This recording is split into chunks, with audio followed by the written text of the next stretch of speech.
welcome to So Many Books. Tonight's guest is Heather Summerhayes Cariou, author author of 65 Roses, a memoir, and I'm very pleased to have you with us this evening. Thank you. I am also pleased. This was, a memoir, and I don't read a lot of memoirs. I mostly read fiction, frankly, because I'm a fiction writer. But this read so beautifully and so lyrically and takes you away just like a novel takes you away from the first word. And I enjoyed it very, very much. I want you to know that. And I think part of what I enjoyed about it is probably the time period.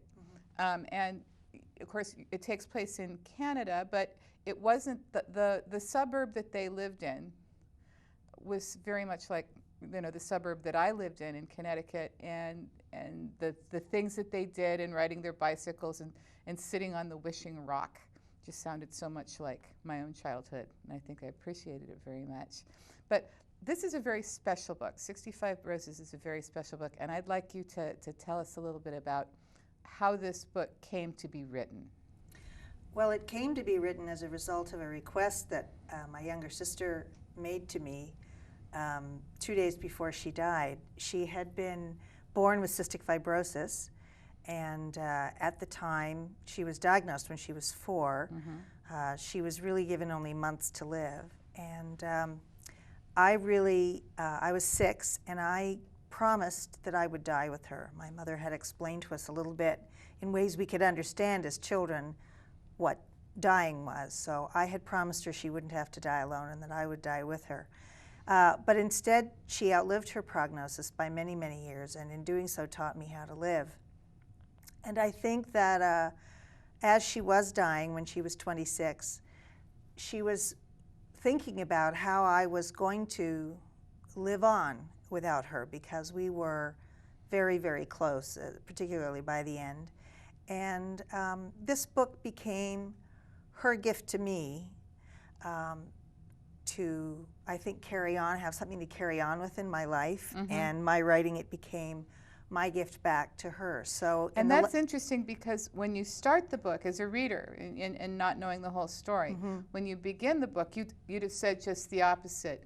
This is your gift to your sister. Mm-hmm. But by the time you read the whole book and get to the end, you very much understand that her making you promise, yes. promise to write it, was actually her gift to you. Yeah, she looked at me and said, I want you to tell our story, what we lived through together. And partly also, I think it was very much a way of her wanting to leave her mark on the world. Mm-hmm. In a positive way, and make it so that what we had lived through together, living with chronic terminal illness for over 20 years, would benefit other people.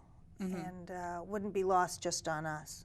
Well, considering what your family, the whole thing with your family becoming so involved, because the difference, I actually spoke to somebody recently who has 2 children who have cystic fibrosis, 2 young children mm-hmm. who have cystic fibrosis, but their prognosis is so different today, because so much more is known about the disease, and she does, she has to be very careful with them, and she has to, they're on medications and they're on therapies, but it never occurs to her to not be planning for their high school graduation and for their college and for things like that, because it's the chances are excellent that they will live well, that they'll live pretty long lives, and this was not the case at all at the time. Your parents had no one to go to ask these questions to, really.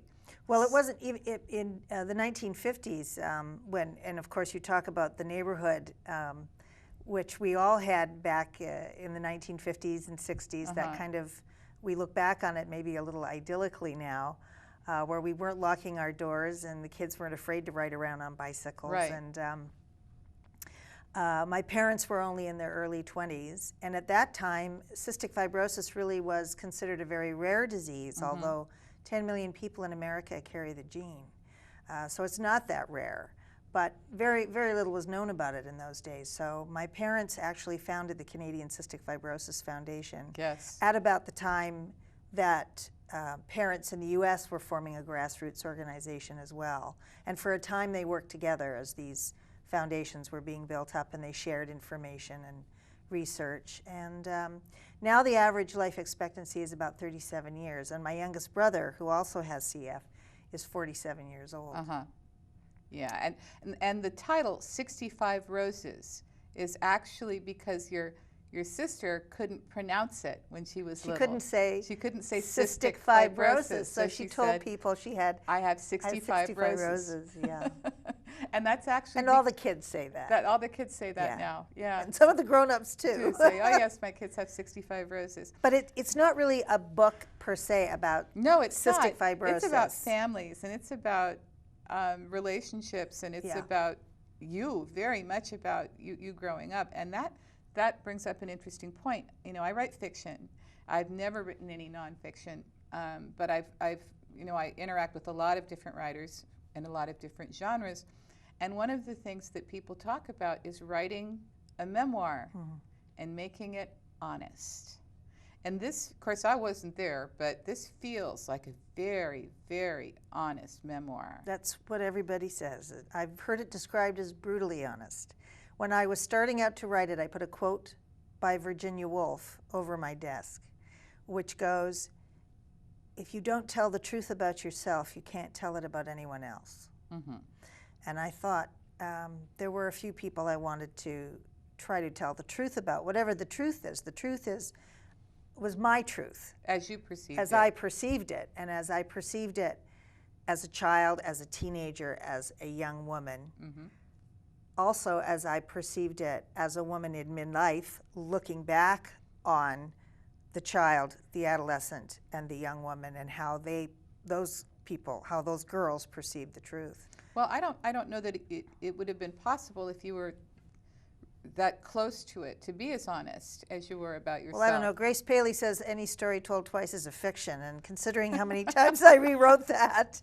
I think a lot of it has to do with the fact that as a young girl, going through what you were going through and having the situation where you were very close to your sister, and you loved her and she loved you and you were very close, but you were sisters, and you were 2 years apart in age, and sisters that are 2 we years fought like apart two in cats age in a bag. are going to do that. They're going to do that, but you had the added complication of I like the thing that you said, that years later you figured out that you were kind of, since everybody in the family was so busy being strong, that you got to have a tantrum.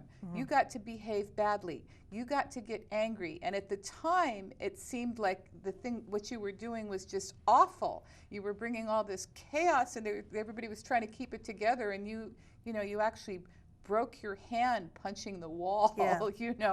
And this was so horrifying to your parents. But in a way, you functioned as the release valve. I did. For everyone. At least that's what my therapist told me. Well, but, I liked that, though. But no, I think in many ways I did. And certainly while I was writing the book, I went into the stacks at the Columbia University psychology and read every study I could get my hand on Wells